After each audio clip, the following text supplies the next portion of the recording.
Hi, my name is Natalie. I'm a bookseller at Gramercy Books, and this is the third installment to the little bookshelf tours. You've seen Nikki and Daniel's, and looking at theirs, my bookshelf is not as well thought out as theirs.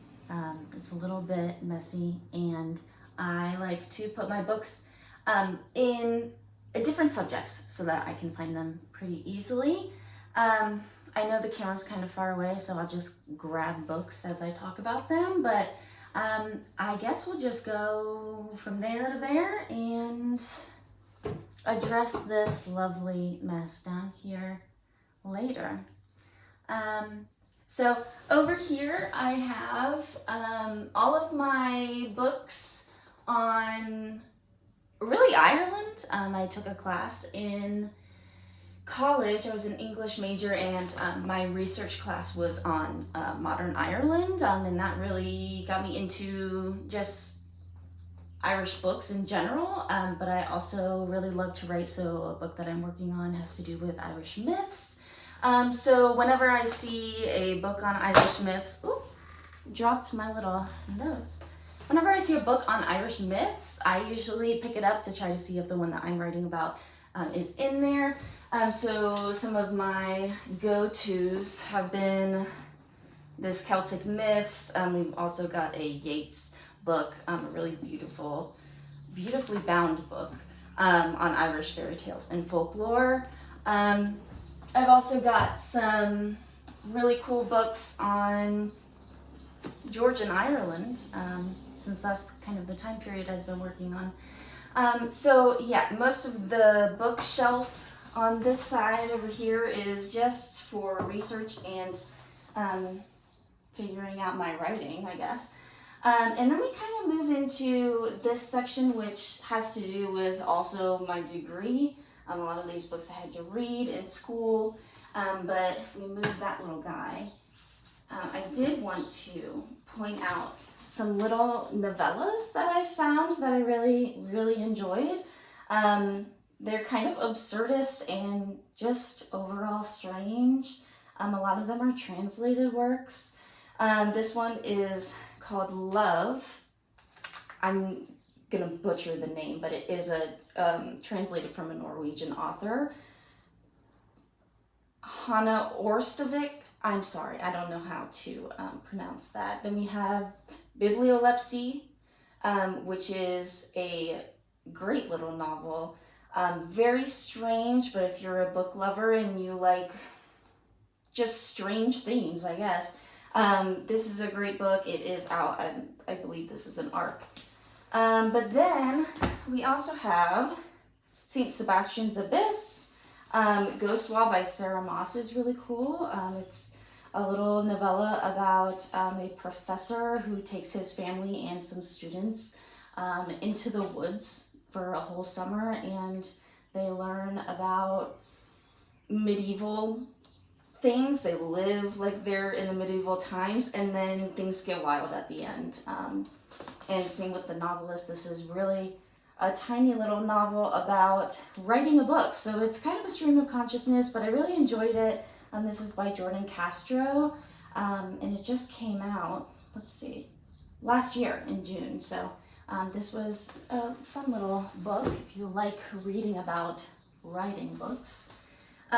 We also have Portable Magic by Emma Smith.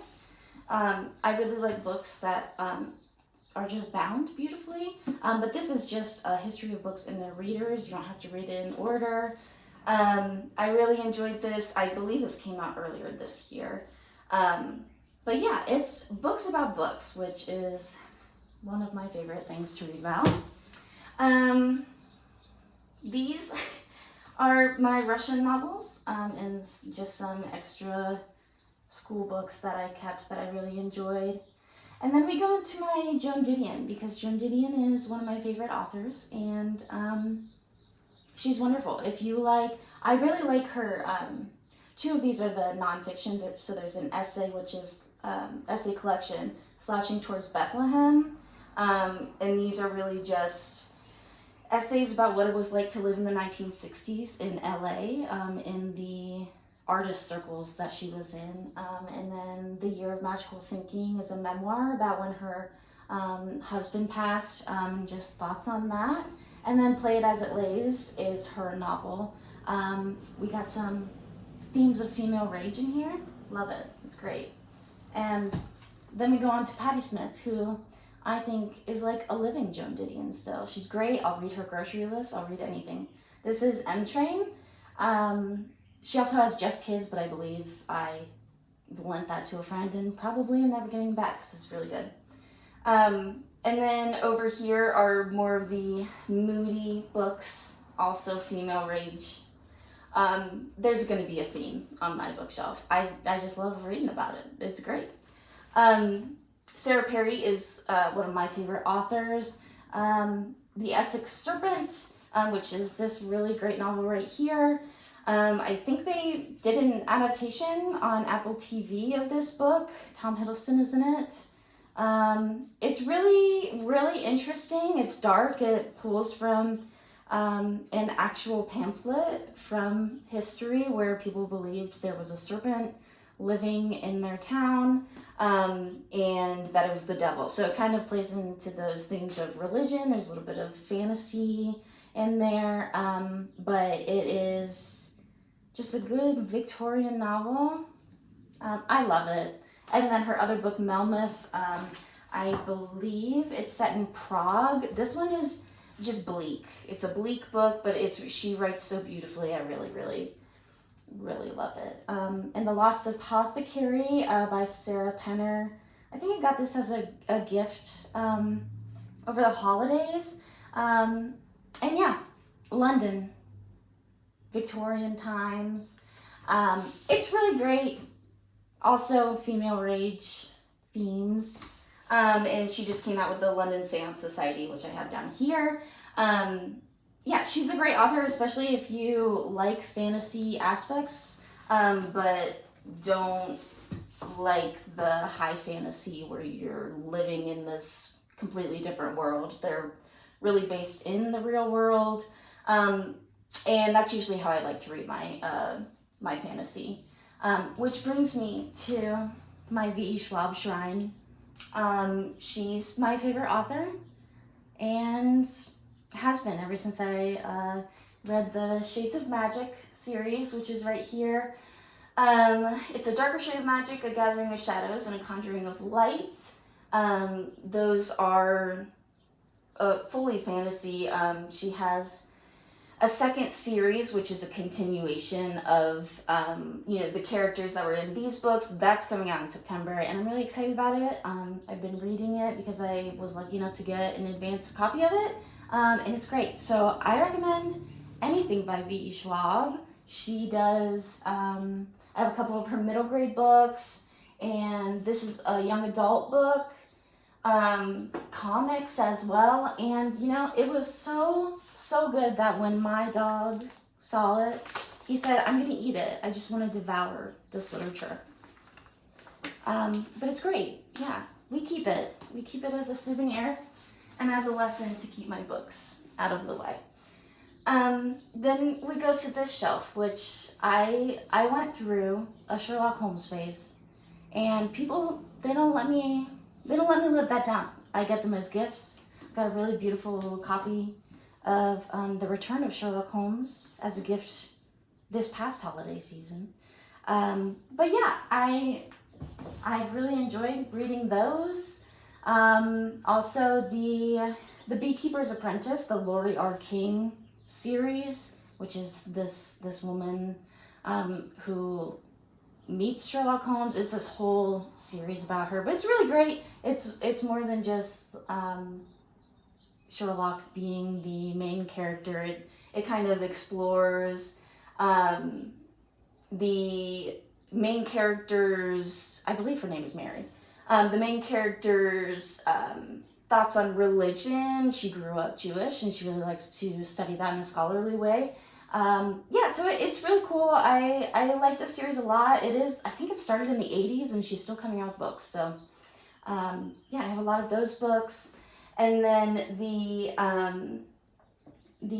oh gosh, what are these called?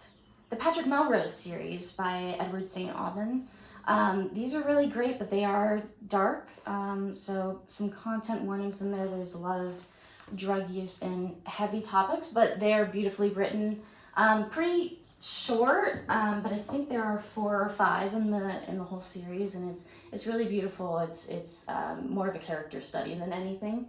And then I have some Kurt Vonnegut books, and once I read Slaughterhouse-Five in high school, I just really liked how funny he was, and he has some fantasy elements in his books, but as he likes to talk about his thoughts on the world and his philosophies, and I think that's really interesting. So I have some of his commencement speeches as well. Most of the books that I have of Kurt Vonnegut are going to be the nonfiction ones, things that he, speeches that he gave, or I even have some of his letters and some essays. So I really recommend looking at Kurt Vonnegut if you just want to see the world from a different perspective that you don't normally see nowadays. So I really enjoyed him. Then we have down here this mess of books that I need to read still. Some are ARCs, some are things that friends have given me, and they all sound interesting to me, but there's too many books. Too many books, not so much time, so I still have to get through these. But in the front here, I have some of the young adult novels that I have read recently. 6 Crimson Cranes and The Dragon's Promise. I didn't learn my lesson from the first V. Schwab book. My dog also ate this one. He ate only the cover this time, but the rest of the book is fine. So we keep it as another lesson. But then the second one, The Dragon's Promise, it is just a duology. Really great characters. I just thought they were so delightful. The stakes are pretty high in this world. They're trying to save it. But I think that's what I like about young adult is that the characters are always so well developed, and you just get a sense that it's a sense of camaraderie that you don't always see in adult fantasy. And that kind of lowers the stakes, lowers the anxiety as you're reading. And I just really enjoyed these books. And then we also have The Girls by Emma Cline. I don't think, this is not young adult.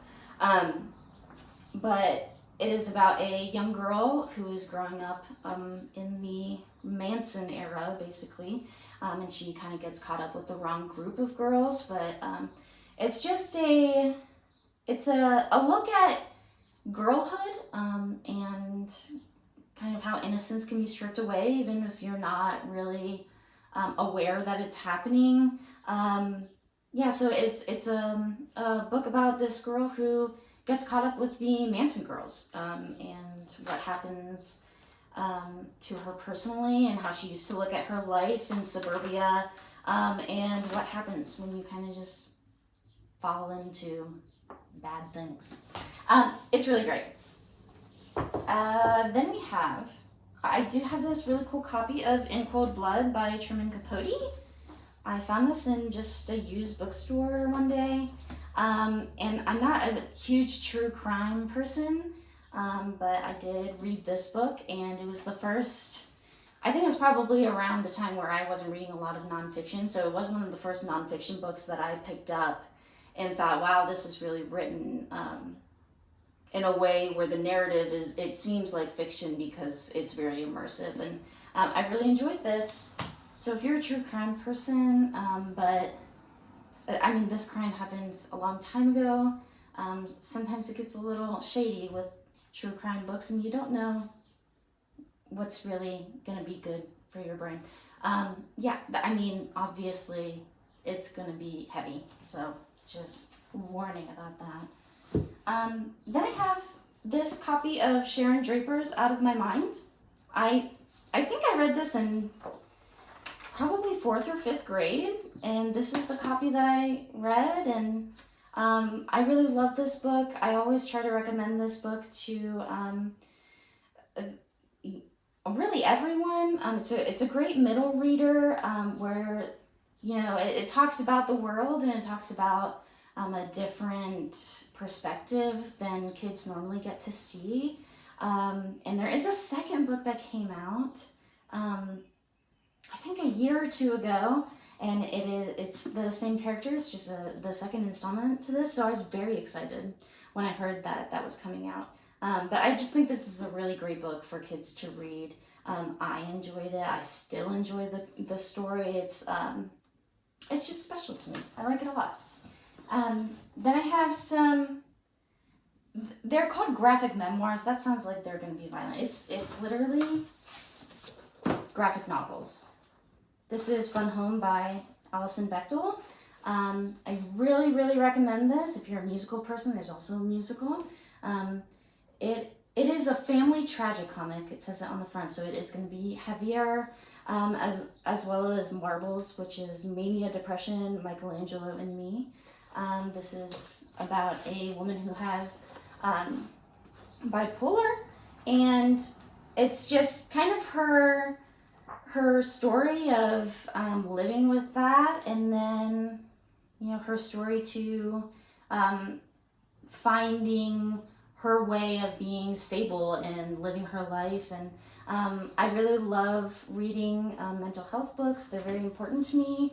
And this is one that I really love. I just reread it last year. I basically reread it every year. It's just a really great book, and the illustrations are just so fun, and you just kind of get to see her thoughts actually on the page through her drawings, and I love that. And I really think that's about it. There's a lot of books on here. I'm not gonna bore you too much. Thank you. Now that you've watched the whole video where my head is cut off, and I didn't even know that, sorry about that. Yeah, that is my bookshelf tour. Thanks for watching. Come visit Gramercy. We'd love to see you, and we'd love to give you some recommendations.